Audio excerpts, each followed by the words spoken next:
Bom, gente, hoje a gente vai falar um pouquinho sobre vacinação segura no modelo do estágio remoto adaptado, mesmo porque tem um pessoal que já está em campo fazendo a prática da vacinação, então achei de suma importância que a gente abordasse essa temática.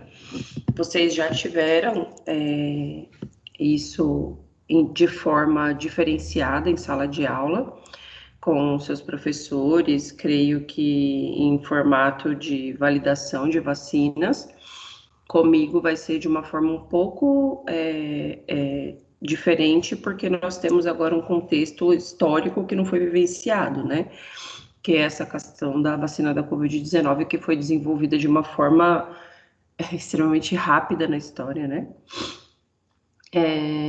Jailson, você chegou aí para campo para fazer vacinação? Não, né? Porque eu te coloquei para estágio, né? Ou você vai ainda para fazer vacinação? Não, estou aguardando sair a escala de estágio. Ah, tá, mas você não optou para ir fazer vacinação, então? Não, Ah, entendi. A gente vai ter. Você sabe que vale horas igual ao hospitalar, né? sei, Pro. Ah, então tá bom.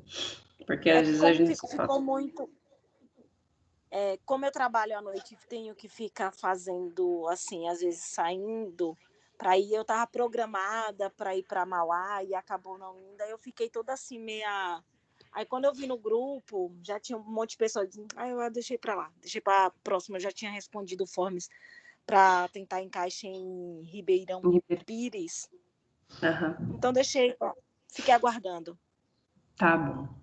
Bom, vão surgir novas oportunidades. Eu acho extremamente importante vocês participarem desse contexto. Eu estou vendo com o Ribeirão também de colocar o pessoal do coletivo nessas oportunidades, se vocês quiserem essa possibilidade, porque é um momento histórico importante, sabe? Eu não sei se vocês tiveram essa possibilidade dentro do hospitalar, e mais do que nunca está sendo necessário, né? E a gente não tem tanta mão de obra assim. Eles estão vacinando não só agora contra a Covid-19, ampliou também a rede, né? Não é só mais os de idade dentro do padrão cronológico, mas também os profissionais, professores, né? Que entraram dentro das prioridades. Então, eles estão aumentando os postos, né? Então, por exemplo, os nossos alunos hoje estão em 5 escolas diferentes, vacinando entre manhã e tarde, tá? Vacinando os professores também, e também iniciou-se a vacinação contra H1N1, então a gente está num momento bem complexo, sabe? E eu acho extremamente importante que vocês participem desse contexto de serem parte dessa valorização que a gente está participando agora. Bom, sem mais delongas, vocês sabem que então que a Covid-19 é agora, né? Antes a gente tinha aí outros dados históricos que foram marcantes, né? Como sendo os maiores desastres a nível de saúde, mas agora, com certeza, a Covid-19 sendo inserida pelo vírus do SARS-CoV-2 tomou conta, né, de toda a região global. Então, é o maior desastre que a gente tem com relação à história da humanidade. E essa transmissão ainda se mantém em caráter de gotículas, apesar de alguns novos estudos já estarem sendo reportados sobre essa alta transmissibilidade, sabe? Então, o que vem sendo apontado, as pessoas se preocupam muito sobre tato, porque realmente a gotícula é uma partícula pesada, então quando você fala, ela se deposita e você toca, leva a mão nos olhos, né, na esclera, nas conjuntivas oculares, nas mucosas, e você acaba se contaminando. Mas a gente não pode esquecer que, mandatoriamente, essa é uma infecção a nível respiratório. E aí as pessoas têm uma ética horrível de uso de máscara, né? Então tá ali falando, coloca a máscara para baixo ou não usa máscara, enfim, não faz a troca adequada. Desde o começo da pandemia tem a mesma máscara e tá lavando ela e processando ela 1000 vezes, né? A gente sabe que o emaranhado da trama, da malha, começa a ficar ineficiente, né? E o que, que a gente já tem de dados com relação ao OMS? Né, que 40% das pessoas, ainda bem, né, tem a forma leve ou moderada da doença, mas 15% delas, que é o que vocês estão vendo aí, que a gente está atingindo patamares aí, que é a maior onda, né, nós viramos o epicentro da doença aqui no Brasil, atinge a forma doença, a forma severa, né, que aí vai necessitar de suporte invasivo de oxigênio, tá? E aí ainda 5% dessa população desenvolve a forma grave, ou seja, a gente tem 20% da população, né, que fica do nível deficitário aí, necessitando de leito hospitalar e de um manejo, né, muito mais intensivo de cuidados, né? E aí a gente sabe que não é a questão só de tratar do Covid, são as causas, né, as complicações que derivam dessa infecção respiratória. Então, nós temos aí complicações que derivam de questões renais, problemas cardíacos, além do choque séptico que vem a desenvolver, porque talvez eu vou remeter vocês um pouquinho lá nas aulas de saúde do adulto, se eu tenho uma complicação a nível respiratório, que já é a infecção pelo vírus, e aí eu tenho um acometimento renal, lembra do sistema tampão? Se eu não tenho quem faça o equilíbrio, eu tenho um choque séptico, tá? E aí a única coisa que tem para nos assegurar agora, e graças a Deus, né, que aí em janeiro a gente teve uma normatização, uma regulação perante os órgãos responsáveis, foi a vacinação, né? Então, graças à ciência também, nós tivemos a validação desse instrumento para melhoria, né, dos dados e dos indicadores com relação a essa doença. Então, vocês podem acompanhar que mediante ao nível de pessoas vacinadas, então vamos lá, profissionais de saúde, idosos, essas pessoas que já receberam as doses começaram a declinar nos indicadores de mortalidade. Significa que a vacina é eficiente, né? Significa que tantas fake news assim não fazem tanta valência no que está sendo pautado de uma forma negativa, né?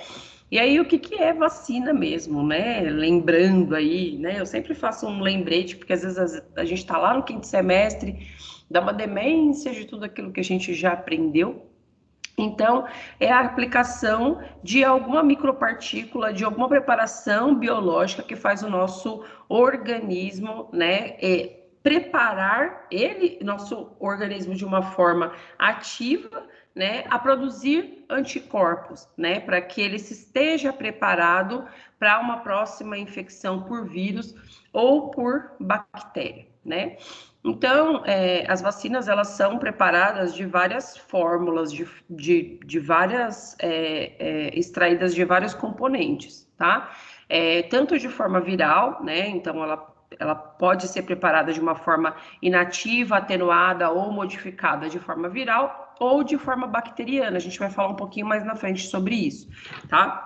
E aí qual que é a função dela? Despertar no nosso organismo uma resposta biológica, tá? Que aí, como não é o organismo, né, o vírus ou a bactéria propriamente dita, a gente já cria uma resposta imunológica para a produção desses anticorpos, uma vez que a gente venha estar frente a essa doença, a gente se impeça de ter o desenvolvimento dessa doença ou a forma grave dessa doença, tá?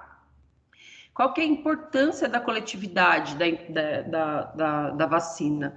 Né? Uma vez que eu tenha não só o indivíduo protegido, eu tenho ali uma população, uma alta cobertura de vacina sendo aplicada, né? Uma imunização em massa, né? Essas doenças acabam sendo minimizadas com relação a esse impacto global, né? E aí, positivamente, eu vou ter indicadores que não vão ser alastrados tanto globalmente. Então, se você puxar pelo histórico, né? Lembra aí quando eu dava aula para vocês lá de Ai, meu Deus, esqueci o nome da disciplina que eu falei para vocês com relação à revolta da vacina, né? E outros dados relativos a essa questão da população ser contra a vacina, porque achava que já era um método de se matar a população em massa, mas quando realmente foi implantado, porque às vezes a população só aprende dessa forma, né? Foi aplicado de uma forma diferenciada, olha, então não vai ser obrigado, mas se você só pode trabalhar se você apresentar o comprovante de vacinação, só pode ir na escola se tiver o comprovante, só pode vacinar, então indiretamente acaba sendo obrigatório, né? E você acaba protegendo a massa ali, a grande maioria das pessoas, né? Fazendo com que essas doenças infecciosas fiquem incapacitadas de transitar entre os meios, tá? E aí, trazendo aí um pouquinho também da história, né?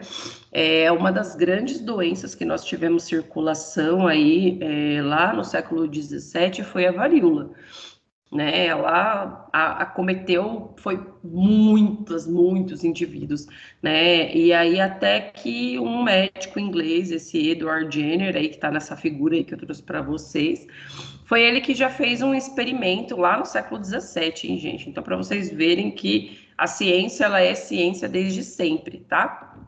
Ele fez um experimento bem arriscado, diga-se de passagem, né, das pessoas que já tinham contraído varíola da forma animal, porque tem a varíola humana e tem a varíola animal, né? Então ele colocou essas pessoas que tinham contraído a varíola bovina, né, em contato com a secreção ali, né, colocou essas pessoas para ordenhar o animal, né, e verificou qual era a resposta imune dessas pessoas. Era um experimento bem irresponsável, vamos falar assim, porque aí depois ele pegou, por exemplo, essa mesma criança, esse mesmo menino, e colocou de novo em exposição à varíola, né? E esse menino, mais uma vez, sendo improvável esse teste, ele não teve nenhuma sequela com relação à varíola, porque ele, na verdade, já tinha sido testado, já tinha sido desenvolvida a sua resposta autoimune, porque ele já tinha tido contato com o animal que deu ali a sua resposta biológica através do animal que tinha a varíola, sabe? Então, esse foi um dos registros que a gente tem da ciência, né? Pode ser que tenha algum outro aspecto parecido com esse, mas que não tenha registro, tá? O primeiro aspecto de registrado que a gente tem foi esse com relação à varíola. E aí, depois, lá no século XX, a gente teve várias vacinas bem-sucedidas, né, que começaram a ser introduzidas a nível global, contra a difteria, sarampo, cachumba, né, e rubéola, e tivemos a erradicação, que é da principal fonte aí, da grande causadora de mortalidade, que era a varíola aí no na década de 70, tá? E falando um pouquinho de Brasil, né, porque aqui estamos, remetendo às aulas que eu dei para vocês lá em 1903, 1904, que nós não tínhamos nada sanitário aqui, foi com a chegada realmente do Brasil, da transformação do Brasil em Império ali, que começaram algumas tratativas, né, bem precárias com relação à validação de técnicas sanitárias, né, mas mesmo assim a gente teve muita dificuldade com essa inserção da vacina no Brasil, tá?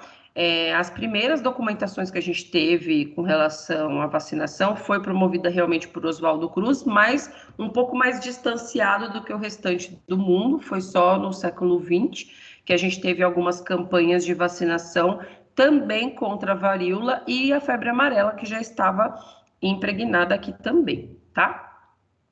E aí depois, né, passado o século XX, aí depois muito a gente aprendeu com relação a isso. Em 1973 foi instituído o PNI, que vocês já devem ter ouvido falar em alguma vez, pelo menos em alguma rede, em algum jornal, tá? Que é o Programa Nacional de Imunização, de imunização, né? Então, é ele que coordena quais são as ações, né? E como que ela vai se descentralizar e quais são as áreas de cobertura que ela vai dar da rede vacinal, tá? Então, isso é a nível nacional, né? Eles seguem isso de forma anual, é ele que determina a partir, óbvio, de indicadores sanitários, tá? Não é assim do além. Então, eu tenho indicadores sanitários de todas as regiões do Brasil. Então, olha, aqui está tendo um foco que não tinha antes de febre amarela. Lembra do boom da febre amarela? Então, a gente precisa intensificar através do Programa Nacional de Imunização nessa área exatamente. É por isso que algumas áreas do Brasil tem fortalecimento de algumas vacinas que são diferentes de outras localidades. É graças aos indicadores que são previstos pela vigilância, ok? Em loco também com as unidades locais, né, que geralmente são reguladas aí pela atenção primária à saúde, e aí elas fazem uma junção com o Programa Nacional de Imunização. Na época de 1989, né, que foi o último caso reportado que nós tivemos de bem-sucedido aqui para trazer para vocês, era a questão da poliomielite. Mas por que eu trouxe esse dado, já que eu já estou falando das coisas mais bem-sucedidas que nós tivemos atualmente?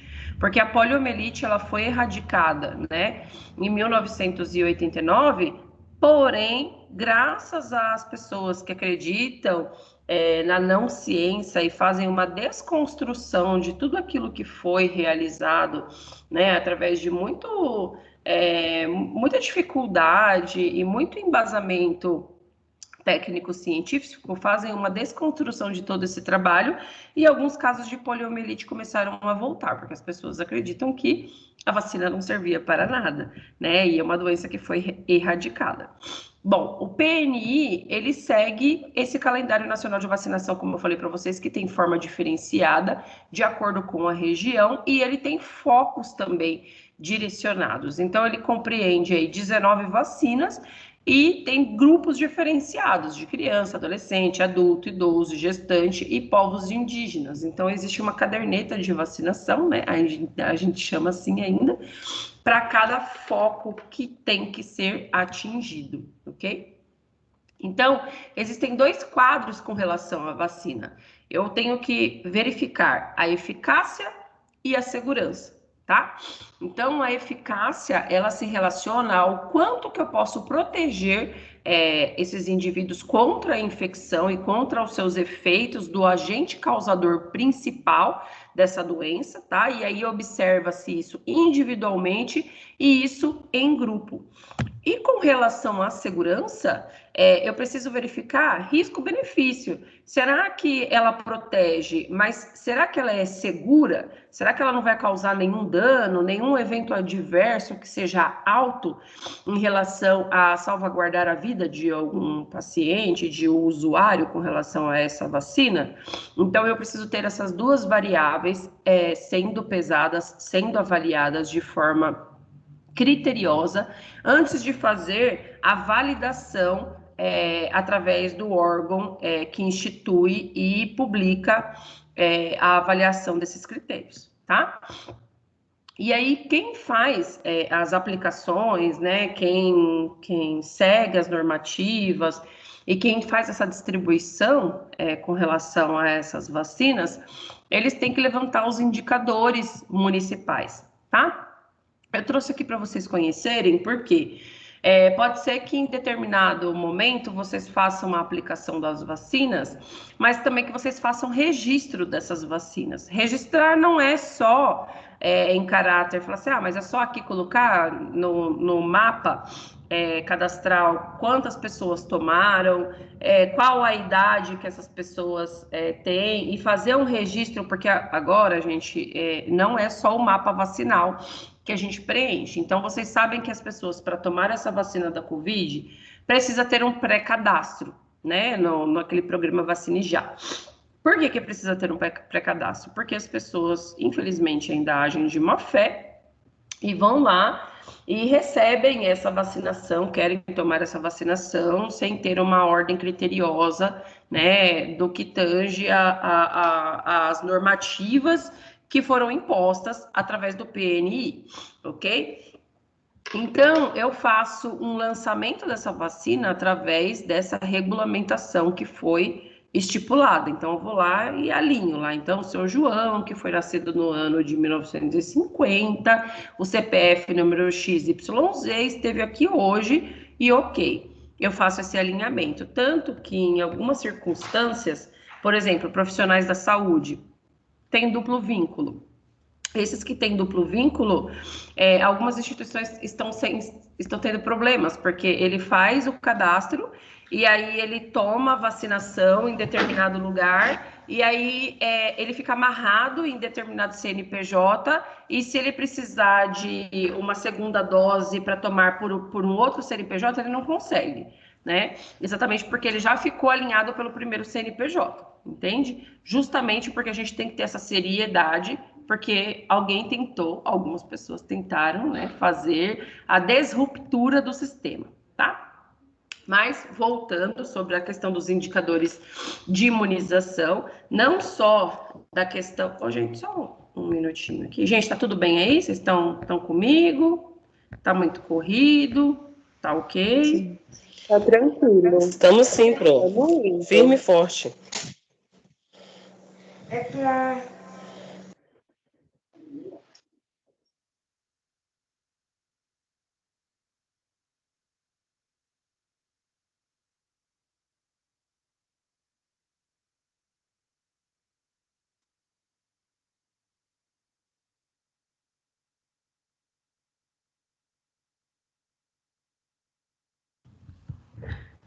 Pronto, voltei.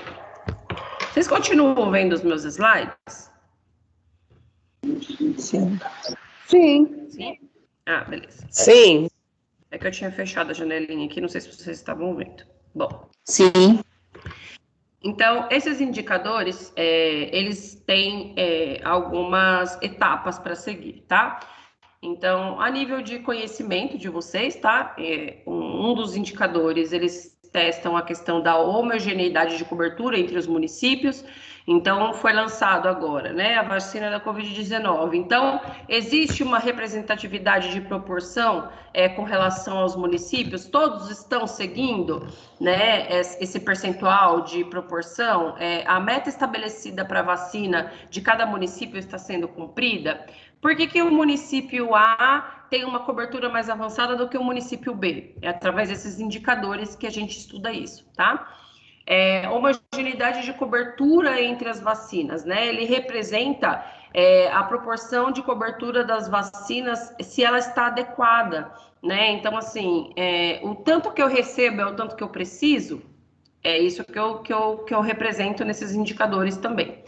Taxa de abandono de vacinas. Então, eu aqui faço um lançamento e eu tenho, principalmente nas vacinas que recebem 2 doses, tá? Então, eu tenho que lá no dia 12 de abril, eu tenho que receber 15 pacientes de retorno.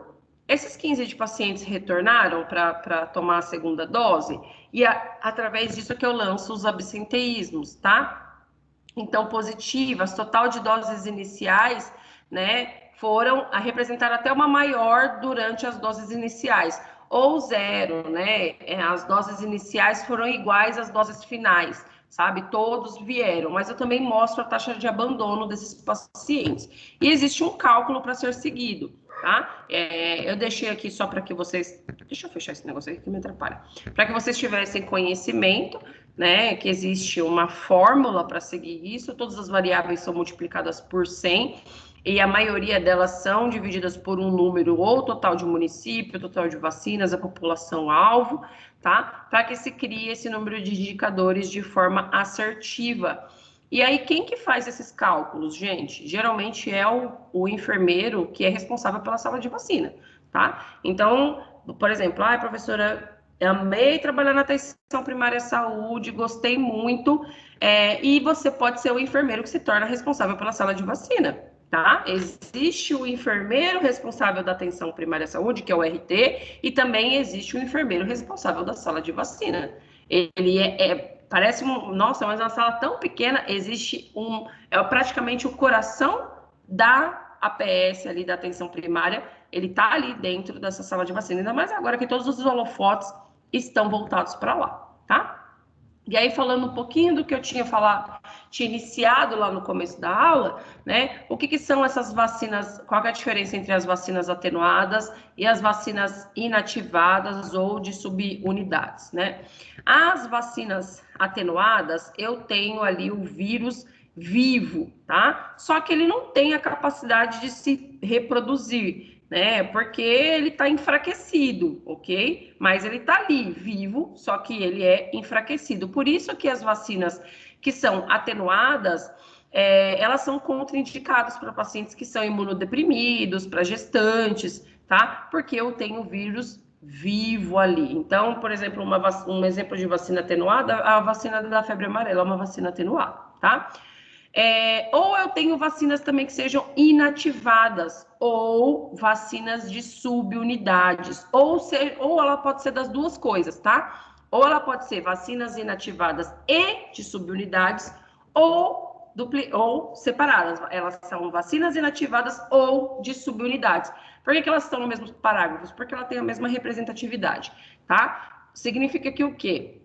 Eu uso pedaços, eu uso fragmentos dos agentes do vírus ou da bactérias que já estão mortos, tá? Então, por exemplo, algumas das vacinas que a gente recebe do contra a Covid, ele faz exatamente isso, ele usa fragmentos, né, do vírus, para que esses fragmentos possam ter a capacidade de gerar a nossa resposta autoimune, tá? Ou senão ele usa apenas umas partículas desses componentes, né? Que aí a gente vai chamar eles de antígenos, que vai fazer com que o nosso organismo produza os anticorpos quando é exposto a esse vírus, tá? Para que vocês conheçam um pouquinho da rede de distribuição, né? O que acontece do lado de cá, né? Que a gente não conhece, né? Quando esses materiais não são produzidos aqui, né? Eles chegam a maior parte dos insumos e dos IFAs, que a gente chama, né, que é o ingrediente farmacêutico ativo, né, ele chega do Brasil, lógico, de avião, né, porque ele precisa estar ali acondicionado dentro do que tange as normas da vigilância, né, e tem uma logística bem complexa que precisa ser regulamentada e seguida, tá? E existe todo um controle de qualidade para que essa matéria-prima seja liberada para os tanques de armazenamento, tá? E aí existe, claro, a possibilidade desses IFAs, né, ou que ele chegue para o Brasil, como, por exemplo, a vacina do Butantan, né, que tem o Coronavac que foi produzido fora, que o IFA chegou de fora, e agora que está sendo produzido aqui pelo Brasil, tá? Então, quando ele é produzido pelo Brasil, a gente tem uma purificação e uma concentração de antígeno dentro de usinas já estabelecidas, tá? Existem toda uma garantia, né, e uma formulação de que esses princípios ativos estejam dentro da sua relatividade de produção, né, e aí depois desse processo, essas vacinas são envasadas dentro de frascos ou dentro daquelas seringas prontas já para o aplique já nos pacientes. Depois elas passam por uma inspeção que identifica se existe algum tipo de defeito ou algo que impossibilite a aplicação. E só depois disso elas são identificadas conforme as normativas da Anvisa, tá? Com relação a lote, validade e outras especificações. Esse slide ficou duplicado aqui, não sei porquê. Na hora que eu estava montando a aula, eu esqueci de apagar ele. E aí a Anvisa, só para reforçar, porque tanto se fala da Anvisa agora, né? No Brasil, qualquer tipo, não é só de medicamento, tá, gente? Qualquer tipo de produto biológico, tudo que é comercializado ou é de consumo, precisa ter o registro da Agência Nacional de Vigilância Sanitária. tá? Então, se não tem o registro da Anvisa, significa que não é seguro, tá? Por isso que tanto se vem falado, né? Olha, já foi testado, já está na fase 3, já está não sei o quê, mas a Anvisa liberou? A Anvisa é o órgão regulamentador do Brasil, que desde 1976, através dessa lei que está aqui exposta na telinha para vocês, que regulamenta a questão de produtos biológicos, não é só questão de registro de vacina, é qualquer medicamento ou comercialização de consumo, tá? Aqui eu trouxe um vídeo explicativo para vocês do que a vacina faz no nosso organismo. Do Covid-19, tá? Não coloquei de todas, não. Deixa eu dar o play. Vocês estão ouvindo? Sim.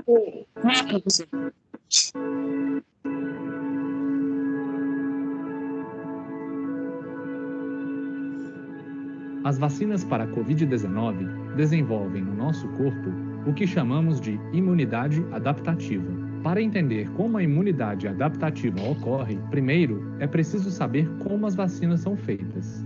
Vamos usar 3 exemplos. A vacina da Oxford, AstraZeneca, que vai ser produzida pela Fiocruz, é feita a partir de adenovírus de chimpanzé, sem a capacidade de causar a doença em humanos. Esse adenovírus recebe uma parte do SARS-CoV-2 não infectante, mas que é capaz de gerar imunidade. A vacina da Pfizer-BioNTech é feita de forma diferente com uma tecnologia inovadora. Ela é composta exclusivamente de material genético do vírus.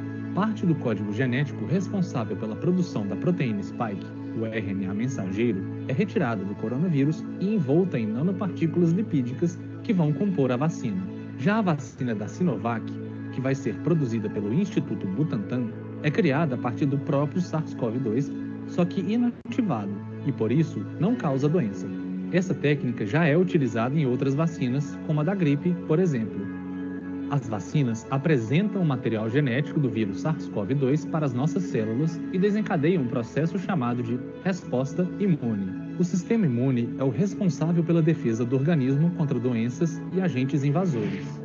Ele é um sistema complexo que possui capacidade de gerar respostas imunes, tais como a resposta imune inata, nossa primeira linha de defesa contra qualquer infecção, e a resposta imune adaptativa, que gera memória, o que chamamos de memória imunológica. A resposta imune adaptativa se divide em resposta humoral e resposta celular. Na resposta humoral, são acionados os linfócitos B. São eles que vão produzir as imunoglobulinas, que são os anticorpos, e também os linfócitos B de memória. Estes serão capazes de produzir as imunoglobulinas de forma mais rápida em caso de novo contato com o vírus. A resposta imune celular ocorre por meio dos linfócitos T, outra célula de defesa do nosso corpo. Os linfócitos T ativam células como macrófagos e reações inflamatórias que complementam a linha de defesa. Também podem exercer citotoxicidade, eliminando células infectadas com o vírus. Os linfócitos T também geram células de memória que respondem mais rapidamente numa segunda infecção. É dessa forma que as vacinas são capazes de desenvolver uma memória imunológica adaptativa. De fato, as vacinas deixam o organismo preparado para responder de forma mais rápida às infecções, tornando as pessoas imunes ou apenas desenvolvendo formas mais brandas das doenças.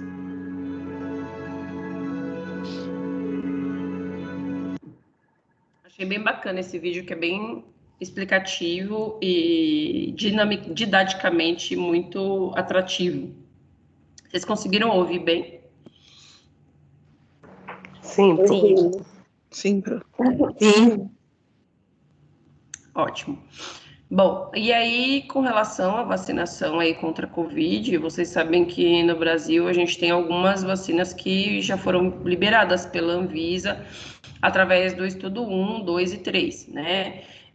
Só relembrando um pouquinho desses estudos, que são randomizados, né? Tem a fase do duplo cego, né? E a última fase, que é de liberação, todos eles foram aprovados, né? Então, quando eu tenho algumas pessoas falaram assim, mas 50%, né? Que é 50,6%, por exemplo, do Coronavac, foi muito pouco. Gente, tem algumas vacinas que nós recebemos aí desde a infância, já tem esse percentual desde sempre. né? E a gente toma essa vacina, recebe essa vacina e tem resposta imunológica e estamos seguros com relação a isso.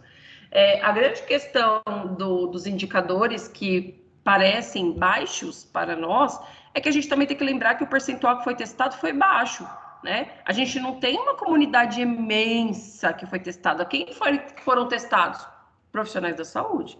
É uma classe pequena diante de uma população imensa, né? Bom, então, as que já foram testadas e aprovadas para uso emergencial aqui no Brasil, vocês bem sabem, eu acho que alguns de vocês, pelo menos os meus alunos que estão em campus, todos eu consegui vacina, fico numa felicidade imensa. Nós temos a da Oxford, a AstraZeneca, também temos a produzida pelo Instituto Butantan, né, que é a Sinovac, na verdade, e temos também a da Pfizer, né, que é a BioNTech, que foi aprovada agora pela Anvisa no começo do ano, agora em 21 de fevereiro, tá? O que vocês precisam saber também, estando mais próximos, né? Até agora foram partes mais técnicas, partes mais teóricas faladas sobre a vacina. Agora, estando mais próximos do cenário, né? Então, condições de armazenamento e transporte. Existe toda uma logística para que essas vacinas cheguem até nós, né, dentro da sala de vacina, né, passa lá pela rede de frio, passa pelo CRI, né, até chegar na sala de vacina propriamente dita. Só que para vocês, quando vocês chegam numa rede mais simples, por exemplo, da vacinação propriamente dita, nos drives, nas escolas, até na própria atenção primária à saúde, isso tudo já foi revisto, mas quais são as técnicas que eu preciso saber, que eu preciso reconhecer? Não é só ir lá e aplicar, né? Então, algumas condições de armazenamento e transportes, elas precisam estar garantidas para que eu não perca a viabilidade dessa vacina. As vacinas, a gente já sabe que são imunobiológicos, porque são criadas a partir de partículas, como vocês já viram, de vírus inativados, né, ou atenuados, e elas são termoláveis. Todas são termoláveis. O que significa? Que elas são sensíveis à mudança de temperatura e algumas também são fotossensíveis, algumas delas, tá? Então, a grande maioria das vacinas tem essa volatilidade aí, ela tem essa fraqueza com relação a termoláveis e elas precisam manter a temperatura de 2 a 8 graus, inclusive essa da Covid-19. Claro que existem as suas exceções, né? Então, por exemplo, a vacina da Pfizer, né, a BioNTech, ela precisa ser mantida numa temperatura de menos 70 graus. Eu fico preocupada se a gente tiver que adquirir essa vacina aqui, como que a gente vai ter uma logística de aplicação, né? A vacina da Moderna, ela tem que ser armazenada numa temperatura de menos 20 graus Celsius, né? Então, a gente não tem muita logística, nem está muito preparado aqui no Brasil. Talvez seja por isso que os nossos órgãos responsáveis não tenham trabalhado tanto com relação à busca por a validação por essas vacinas. Porque como que a gente vai fazer? A gente não tem logística para armazenar e fazer a vacinação numa temperatura de menos 20, menos 70 graus diante dessas solicitações, tá? Então, para que eu não perca a segurança e a eficácia da vacina, ela precisa estar dentro dessa garantia de temperatura, tá? E o que é a rede de frio, então, que eu falei um pouquinho antes, né? A rede de frio, ela é uma organização de uma instância macro, tá? Que ela tem uma capacidade de estar em armazenamento a nível nacional, estadual, regional, municipal e local. Ela que faz esse armazenamento e vai começar a fazer a distribuição através dos CRIs, tá? Que é o Centro de Referência de Imunobiológicos Especiais. O CRI não só armazena Covid-19, óbvio, porque agora o foco é só esse, mas ele também armazena todas as outras vacinas e é a referência das vacinas, por exemplo, a nível municipal e de esfera regional. Então, vamos supor que aconteça um acidente ao final de semana, à noite, e eu preciso de uma vacina imediata. Existe um CRIE responsável por cada região, tá? Que é a referência de imunobiológicos. Então, óbvio que a gente sabe que a atenção primária à saúde não é aberta 24 horas, qual é o local que eu posso me dispor, porque eu não vou esperar um feriado prolongado passar para aplicar uma vacina, né, propriamente dita. Então, isso daqui era só para que vocês tivessem uma ciência, não sei se todos vocês sabiam disso, tá? Então, essa estrutura de rede de frios, ela faz uma organização de distribuição através das suas regionalidades, mas ela também é uma esfera macro, tá? Então, aqui só um desenho mais didático para que vocês entendam, tá? Então, começa a distribuição a nível nacional, depois tem a distribuição estadual, depois ela vai distribuindo regionalmente, municipalmente, vai para o CRI, onde ele é redistribuído até chegar nas salas de imunização, tá? Nas salas de imunização, também conhecida como a sala de vacina, tá? Existe, como eu já falei para vocês, um responsável por esse setor dentro da rede de atenção básica à saúde. Existe uma grande complexidade dentro desse setor, né? Existe uma grande responsabilidade, tá? É de fundamental capacidade desse profissional que fique ali, que se mantenha a estrutura de forma a respeitar os parâmetros que são solicitados via vigilância, e existe um controle com relação à temperatura não só interna, tá? Ah, ok, mantenho lá minha geladeira com um termômetro que não seja de mercúrio de 2 a 8, mas a temperatura externa também precisa ser controlada, tá? Geladeira também que precisa ser específica para vacinas.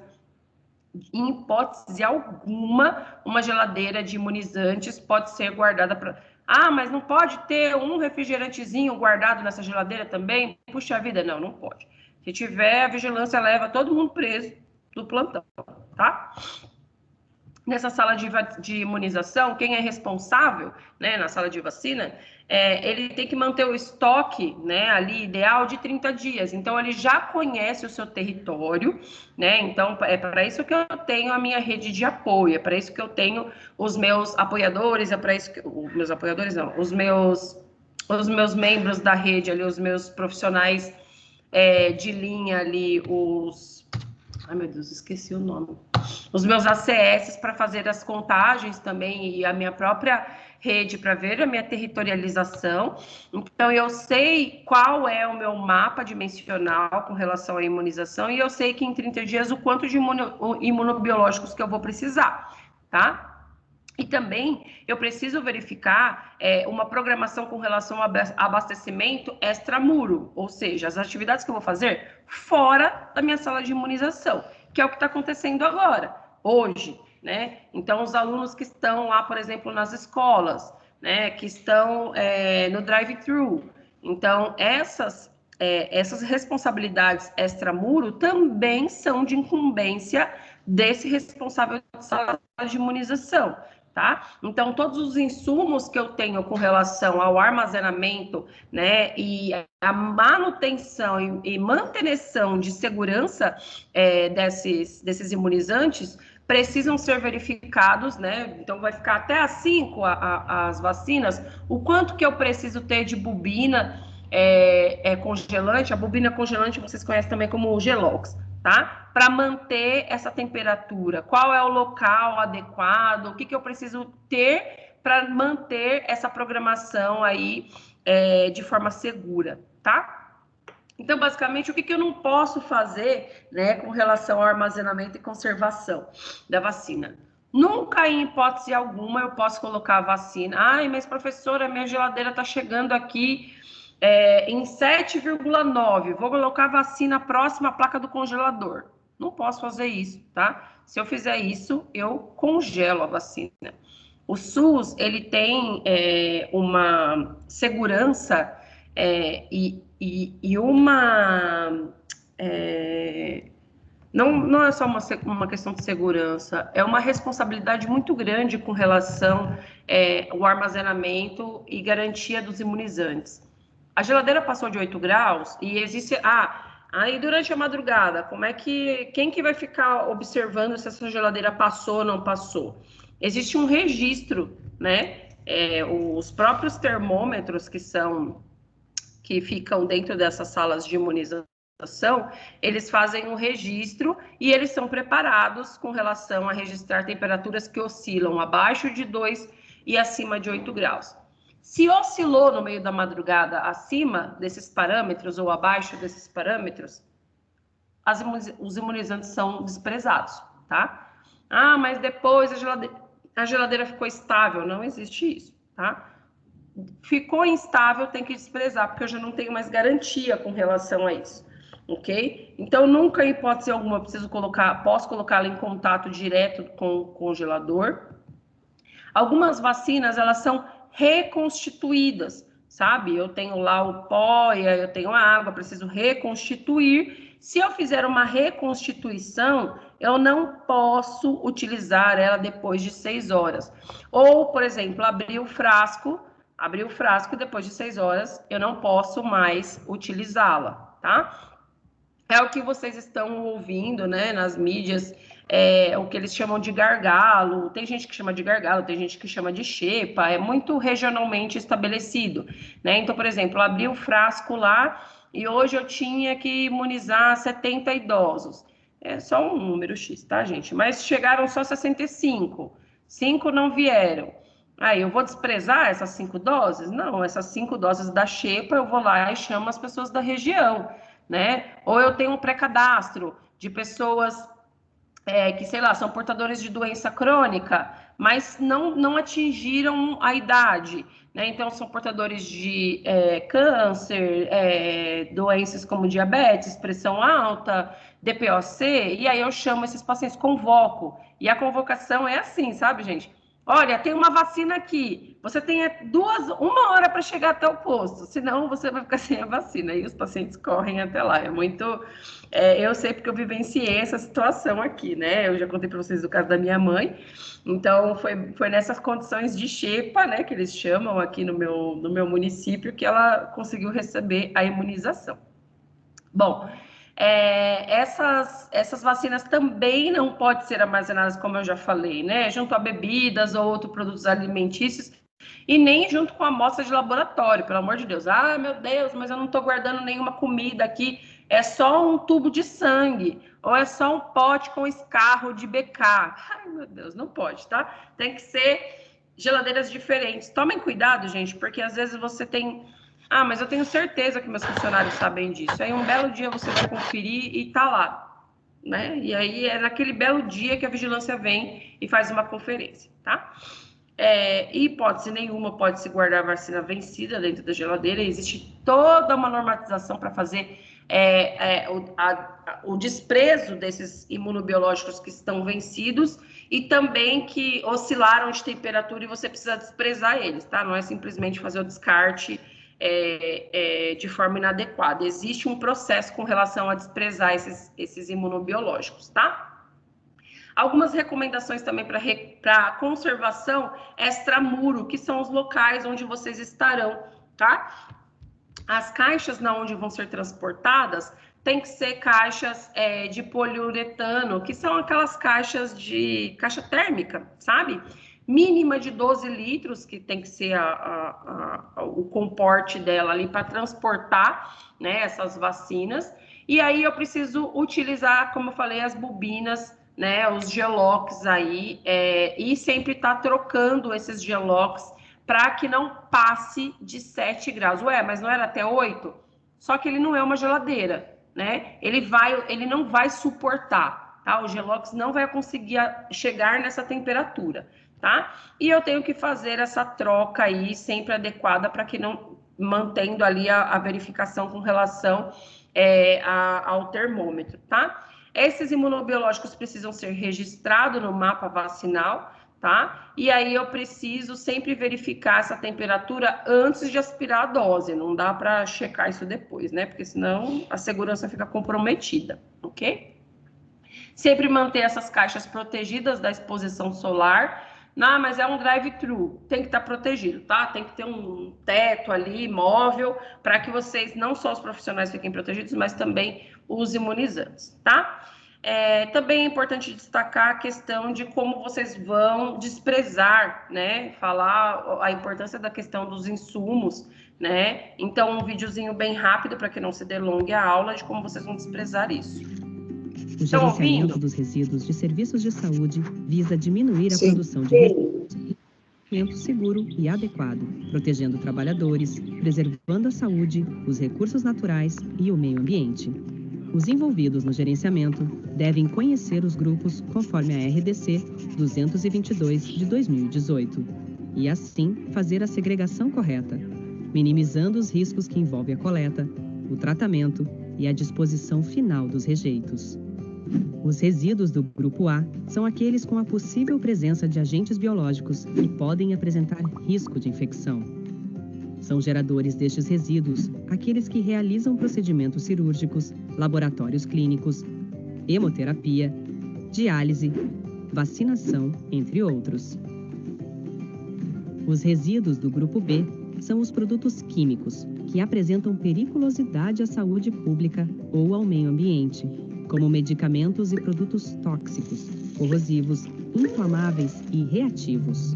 São geradores destes resíduos hospitais, farmácias, laboratórios de análises clínicas, serviços de radiologia e odontológicos com raio-x de revelação manual, dentre outros. Os resíduos do grupo C são todos os materiais com radionuclídeo em quantidade superior aos níveis de dispensa especificados pela Comissão Nacional de Energia Nuclear, cuja reutilização seja imprópria ou não prevista.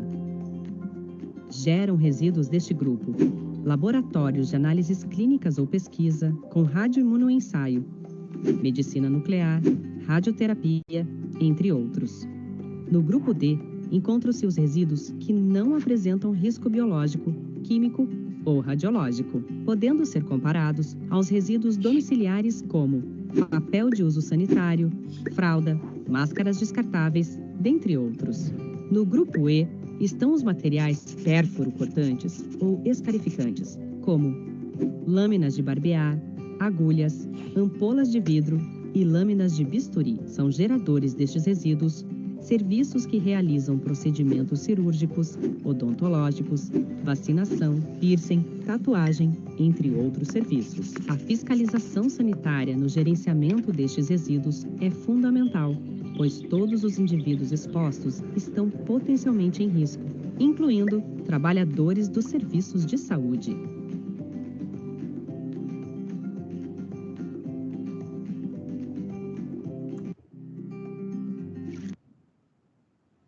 Ok. Dúvidas? Acho que não.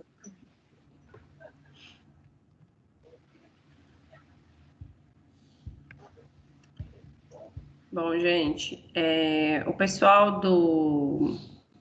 Ó, tem 19 pessoas na sala. Eu vou baixar a lista agora.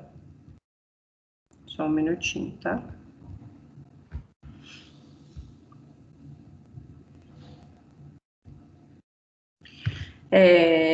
Em breve eu mando para vocês. Hoje eu vou demorar um pouquinho mais só para mandar a lista, porque a minha demanda com relação a encaminhar as listas assinadas de vocês é mais urgente, tá? Mas eu dou um prazo maior com relação à atividade, não se preocupem.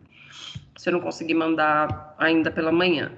É só chamar a atenção de vocês com relação a isso, tá, gente? Por favor, pessoal do hospitalar que ainda não mandou a lista para mim com relação às assinaturas, por gentileza, a favor, encaminhar.